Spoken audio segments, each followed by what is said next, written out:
Okay, I think we're going to just get straight into it since we had a little delay there. Michael, can you hear me? I can. Good. I actually wanted to start with a little background on your, before we get into the current show, just on your artistic journey, your experience with Paul Cadmus, your first show with Pence in 1980, just kind of the arc that's taken you to where you are now, and your a little bit about your college years and just where and how you came to where you are creatively. It's kind of a broad question, but if you just like to speak on some of that for a while, that would be great. Well, I mean, I sort of consider my first major exhibition was San Francisco in 1980. And that actually came about because it was kind of a unusual way that I met John Pence, who was the gallery that I showed with in San Francisco. And I was out there for the summer just painting for an exhibition for a friend's opening of his office in San Francisco. And I had a couple of days left before heading back to Colorado. And I really hadn't had any time to check out the galleries or the art scene in San Francisco. I went to Sutter Street and was walking up and down Sutter Street, and I saw John Pence's gallery, and I was very impressed. I was impressed with the work and, just the diversity. And I went up and down the street, and it was all very commercial. It was all very, sort of fisherman's wharf kind of stuff. And I was like, oh, this is terrible. I want to go back. So I walked back into the gallery, and I was looking at all the work and was in the back room, and I turned around, and this big, tall, imposing man was standing over me like this. And he goes, "Who are you? And what do you want?" And anyone who knows John Pence knows this is John Pence.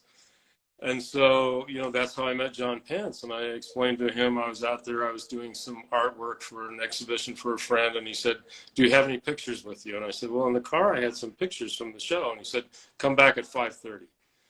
So I came back at 5:30. We went up to his apartment. He talked to me, and he went through this portfolio of all these images, and gave me this critique of, well, this, I don't know what this is. I don't know where you're going with there, and this is very unusual. And there was one piece that he saw that said, I really don't know what you're doing here, but it's the only thing I see that's unique, that maybe has something going for it, but that's all I can tell you." And I said, "Well, that's curious, because that's the direction I was most interested in going, and I didn't think anyone would even be interested in it."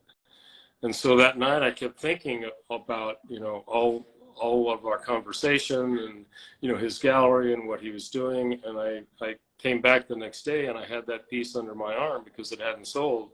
And I set it on his desk, and I said, "This is the piece you were intrigued by, and I wanted to show it to you, and I'd like to continue this conversation because this is the only dialogue I've had that's really been encouraging to the direction I want to go." And he said, "Oh, this is not how I work. This is really irregular. I don't do this sort of thing," or whatever. And I said, "I don't know. This is just what I feel compelled that I have to do." And so I left it with him. I went back to Colorado, and 2 weeks later, I had a check in the mail from him. And he said, "Do 15 more pieces and we'll continue our dialogue." And I did, and we continued it. And eventually it turned into an exhibition, and I had like 50 works in that exhibition. And by opening night, 45 of the 50 had sold. And he was just like, he said, "Well, is this what you want to do for a living?" I said, "Yes, this is what I want to do for a living." And that's kind of how the career started. I was like 22 years old at the time. Really interesting because it's super organic. You don't really see that happen a lot in 2020. Whenever anyone asked me, "How do you get started?" I said, "Not the way I did. It ain't gonna happen." Right. I'm interested in what that particular piece was, and when you say that was the direction you were going in, tell me about that initial piece. Well, I mean, that piece was actually very stylized. It was kind of based on early Italian Renaissance and Persian miniatures, where it was kind of a stylization. It was a landscape, but it was kind of an odd perspective and kind of magical. And I like that kind of blending between these worlds of a kind of international Gothic sort of very religious and iconographic, and something more representational that you get in the High Renaissance. And I sort of see that's kind of the world I like to occupy. This sort of blending of this kind of much more kind of organic, magical view of the world, and something much more representational and academic. I kind of like those two worlds to come together. It's interesting. So the initial piece was a landscape with sort of magical, realistic elements, and then exactly I'm known for pretty solidly is your your representational, figurative nude work, and kind of these robust mythological and devotional elements and erotic elements. Did that kind of, this is a little esoteric, but did that find you, or did you find it, or how did that come about? Well, it was something I was always interested in, the figure, and it's always a problematic. I mean, someone working in the gallery, that's the most problematic sculpture or subject to sell or to actually build a career on. And it's kind of also my connection with Paul Cadmus, because, he was one of the few people that I knew of as an artist who was contemporary, who worked with the figure, and actually that was his entire subject matter, his entire life. Let me just stop you briefly there, Michael, if you could, because we have some people in the chat who aren't necessarily aware of who Cadmus is. If you could just give a little tiny bit of background on that and how you met. Well, Paul Cadmus was an American artist. He was born in, I think, 1907. I met him when he was about 85. He became famous actually in the 30s for doing a painting that he was commissioned by Works Progress Association or something, WPA, and it was the Fleet's Inn. And it was something that he'd witnessed, in New York, of, when the sailors and floozies would come in, and they would be standing around the harbor and sort of coverting. And he used to enjoy going down there and doing sketches and creating these images. And when he was commissioned to do this piece, and it became known by an admiral, he was highly criticized, because he said this was not reflecting well on the American military or anything else, and it became a scandal. But for him, it actually was the inroads to become very famous. So he was a very prominent artist in the 30s and 40s, sort of like in the regionalist school. He and Jared French and George Tooker all worked together in tempera, and they did these sort of metaphorical, figurative compositions. And that period and that kind of work and his work specifically was something that I admired a great deal. And so he was an artist that was an example for me, that was like, this is what I like to do, and I just didn't know it was possible. But it's like, in this case, this was someone who actually lived his life doing that. And that was sort of my inroads to wanting to know him. So he also had obviously very strong erotic influences and really pushed the envelope, especially early on. Yeah, well, he certainly did, yes. Yeah. He was also known for working in tempera, which has become your kind of signature thing. Exactly. Can you talk a little bit about, I think you're still president of the Tempera Society of America, if I'm not mistaken. Yeah, we've sort of gone dormant in terms of being an active organization, because now social media has taken up so many of the roles that we did before it existed. So it's kind of now, a presence more on Facebook and Instagram and other things. But yeah, it was started with the idea of seeing who else out there is interested in this medium or is doing it, and are they any good, and can we know one another? And I worked with it over a period of about 12 years and got to really know, I think, anyone in the world right now who was doing that work and what they were doing, and we all kind of knew one another. And it's a niche field. It's never going to be something major like oil painting or watercolor or whatever. It's something specific to someone who has a kind of aesthetic or a way of working, and it fits them perfectly, or it doesn't. Someone like Andrew Wyeth, when he found it, it was like a lifelong passion to work that way. And yet his son, went completely to oil painting. It isn't something that necessarily is transferable to everyone else. So, not to get too granular, but what for you is the component that draws you to that particular media?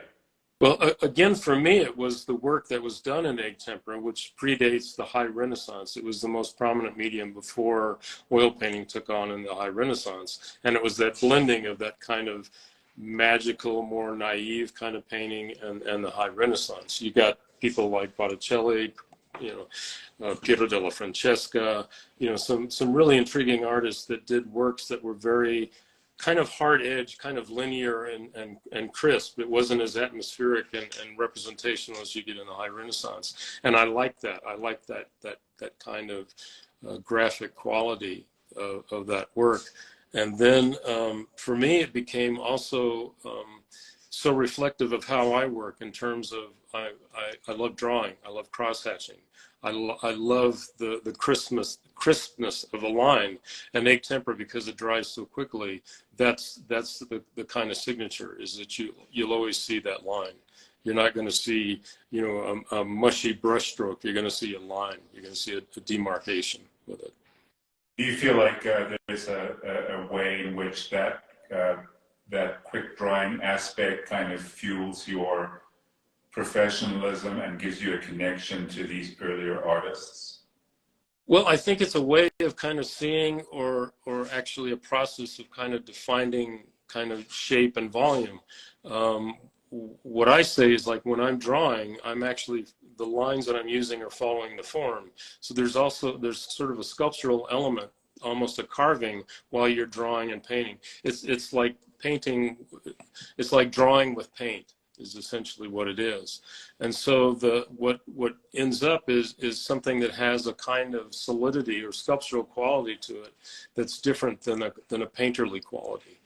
And to me, that gives it automatically a kind of look or feel that's distinctive from someone who's working much more sort of atmospheric and vague. I mean, you were talking, moving on to the current show, which is surfacing, coming up in the gallery here on the 19th of May. Mm-hmm. It's sort of articulated as a symbolic exploration of submersion and immersion of waterscapes.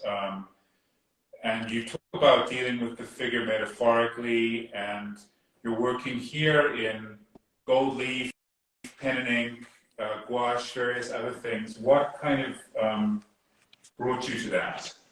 Well, I think, a career is an interesting thing because it's all sort of like building blocks. No one, I mean, if I'd look at this work 20 years ago and say, this is what I'd be doing, I'd go, really? Who knew? We really don't know where we're going to end up, but each step, each show, each sort of realization about your sort of lexicon, your sort of language, evolves as you start assimilating what that says about what you want to do. For instance, early Renaissance paintings always had gold in the background. They were usually religious icons or religious altarpieces, and gold was a major aspect. And it took me a long time to realize, why am I not using gold? It's a natural complement to egg tempera, but then it has its own sort of atmospheric and characteristics that create a whole other element that you can't do with just paint, because it's actually captures light, it reflects light. It's something that has a whole sort of sense of value to it. It's a sense of rarity, of preciousness. And so using that gold became an element I was intrigued with. But then when I realized that when I drew on the gold, because I didn't know you could draw on the gold, I thought it would just beat up and wouldn't accept it. But when I started working on paper, and the paper would actually create a little line that the ink could flow in, I realized I could draw on the paper. And then I saw that there were times that the reflective light of the gold would obscure the drawings, and then other times you could see the drawings. And then I could understand that this created a kind of ethereal quality to the painting that you can't achieve any other way. It's like an image appears and disappears. So it became a perfect match for something I was intrigued with, which was this whole idea of, what's going on in our inner minds, in our inner world, or in our subconscious. Sometimes we're aware of it, sometimes we're not aware of it. So these drawings that I could do on the gold could represent something about our inner world, what's occurring in there. And sometimes you have privy to it, you can see it, sometimes you don't. And so this became an element that I began to balance against this whole idea of the figure as a metaphor for a kind of an archetype of the human condition or humanity, and then this sort of idea of what's going on subconsciously and what's going on consciously. And then, you know, we're constantly negotiating that as we walk through life. And then these paintings became this rich kind of narrative that I could explore this sort of duality that we're always living in. It's a very interesting moment because there's this aspect of, you know, the visible and the invisible in the psyche, but also in what you don't put down on paper or what you don't put down on canvas as an artist, saying as much and sometimes more than what you do put down. So the correlation there is very interesting. I also like the idea of using something that is, you know, ancient and has ancient values and ancient symbolism in terms of the material of gold, right, but at the time has inherent contemporary value and is being utilized here in a very contemporary way. Right. So those are interesting points and thoughts. Could you speak a little bit on the, I think you've sort of spoken a little bit on the material aspects of the work. And I don't want to be trite and say, well, you know, what should people bring to this work? But sort of in an ideal world, what would you like to see stirred in an exhibition of the work as people approach it? Well, that's an interesting question because, you know, there's a dialogue I had with Ken Wilber about this whole idea of states. By the way, being an evolutionary consciousness pioneer, right, and a person who originated the idea of the green mean and is a very compelling figure in sort of the esoteric evolutionary environment now and has been for 20 odd years. I'm sorry, go ahead. Yeah, and kind of integral philosophy, this idea of there's all different states and stages, and what he was pointing out, because we got in a dialogue about the significance of art and sort of integral philosophy, and the idea was, you know, it had a piece of artwork can work on just a surface level. You know, it's a nice composition, nice color. You know, it's a good rendition. You know, you can understand what this subject is or not. And then you start looking into it. There's states and stages. Then you begin to realize, well, that's a narrative. What's this narrative about? And does the narrative have significance? Does it have a universal or a personal? And does it have a mythological or an archetypal? And then does it pertain to contemporary or ancient ideas? And so for me, it began to be, it has to function on several levels simultaneously. And so when people come and look at the work, it's fascinating for me to have a dialogue with them, because sometimes people come and they immediately have no idea what this myth is or what the references are, or what the art history references are. But for them, it has a completely different significance, or it has a meaning for something in their life that's completely different than my intention or the historical references. And then sometimes when I give them all the historical references, suddenly it enriches it, and then they begin to see much more layers of meaning than they would have initially.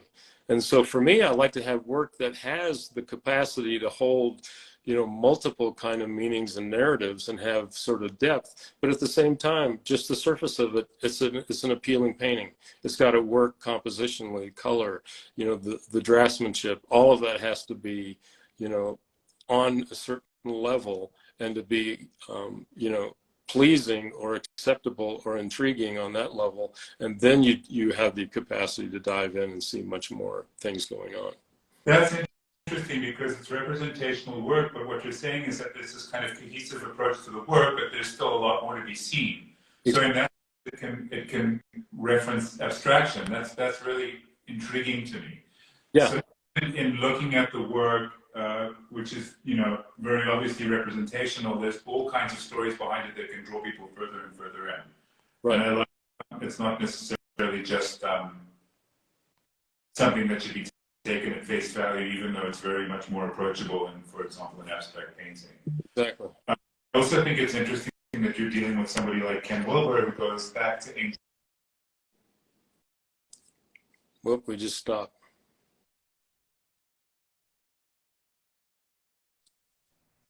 I don't know if you just stopped or I just stopped, but somehow. Are you back? I'm here. I can hear you Okay. fine. Okay, I get you now. You stalled for a second there. You were mentioning something about Ken Wilber and just that it's interesting that Ken Wilber references, sort of goes back. Ken Wilber, Peter Kingsley, these kinds of people go back to very sort of foundational origin stories, but remain very contemporary, and you're doing the same thing. So I just find it interesting that you're in dialogue with those kinds of folks. Can you hear me okay, Michael? Yes, I can. Thank you. Yeah. Can you just, in wrapping up this conversation, talk about, I don't know that we got entirely, so on Fauna, I have a note here about Fauna, having ground in these pieces. What draws you to that? Why did that come in? Well, I mean, this is sort of fascinating to me because it kind of evolved from the whole Minotaur series, where I did that. I was exploring this idea of the polarity between the masculine and feminine, and a very powerful feminine, and then how do you... Favorite series that you've done, just as a personal interjection. I keep wanting one, and then they keep selling. But yeah. And so when I juxtaposed this very powerful feminine essence with a Minotaur, it was a mixture of a man with a bull's head. It created this whole other metaphor for the potential of what sort of animal references could pertain to the narrative. And then I always had in the background of my works sometimes references to animals, but then only when I started using the gold and I had the animals or whatever in the gold, I began to realize then these became ethereal representations rather than actual representations of cranes or of koi fish or dolphins or octopus or whatever. They became metaphorical because of the fact that they were drawn in the gold. So you don't look at them like this is occupying the same space and time as the figure. And so then it became much more intriguing by saying these are aspects of the self that are represented by these animals. So in some ways, that's like mythology. It's like Native American mythology or whatever, that your spirit animal or whatever. These become, representations of that aspect of the psyche. And that, the birds that sweep down are something from our higher natures of trying to come in contact with us, and they're all gold-leafed. And then, you're either aware of them or not. But they're always there. They're always present. They're part of as we move through life. Very, very interesting. On this particular body of work that you're fielding for surfacing, is there anything specific to this body of work that you'd like to talk about, or specific to this show in terms of the evolution of the work, or anything like that? Yeah, actually there is. I mean, this whole idea of the figure sort of half submerged became something that arose while I was doing this series. And that's where this whole idea of surfacing came from, because it was this idea of being half submerged, half emerging, and this whole idea of what's going on unconsciously and consciously. And the narratives are really, how much of it are we prepared to deal with, actually embrace, bring to the surface, and how much of it do we stay, unaware of or aware of or not? And then whether or not, higher nature and the more hidden nature are going to come in contact with one another or not. So this whole dialogue actually occurs between that sort of horizon line between these two states. And that's why this whole idea, this whole narrative of submerging and arising comes from. It's very, very interesting, Michael. We're going to open this up to questions from the audience. If anyone that would like to ask a question, Jonathan, our marketing director, could field those questions as they come in through text. So I'm going to throw this open to questions, if we'd like to hold off for a second while those come in.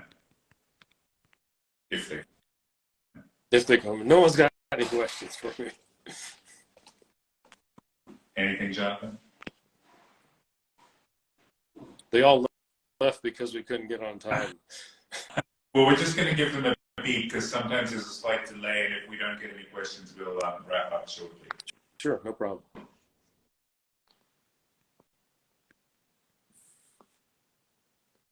Yeah, no new questions. We've had quite a good audience here, and I think that was a delightful conversation. Yeah, that was wonderful, Michael. Thank you so much. The show opens at 5 p.m. on the 19th of May. There will be an artist reception from 5 to 7. The artist will be present, correct, Michael? Yeah, I'll be here. Yeah, absolutely, I'll be here. So you can come and schmooze and eat and see everything, and we're very excited. It's going to be a beautiful show. The show with Pence was in 1980, so this is Michael's 43rd year, and the show will be here. Franken. I missed that. Say that again, Michael. Pardon? Say that again. We missed that. It's my 43rd year, and I'm still cranking. That's all I said. Cranking, yeah. Which we're looking forward to seeing. So thank you very much for your time. Okay. Wonderful conversation. We look forward to the show opening on the 19th at 5 p.m. Thank you. All right. Bye.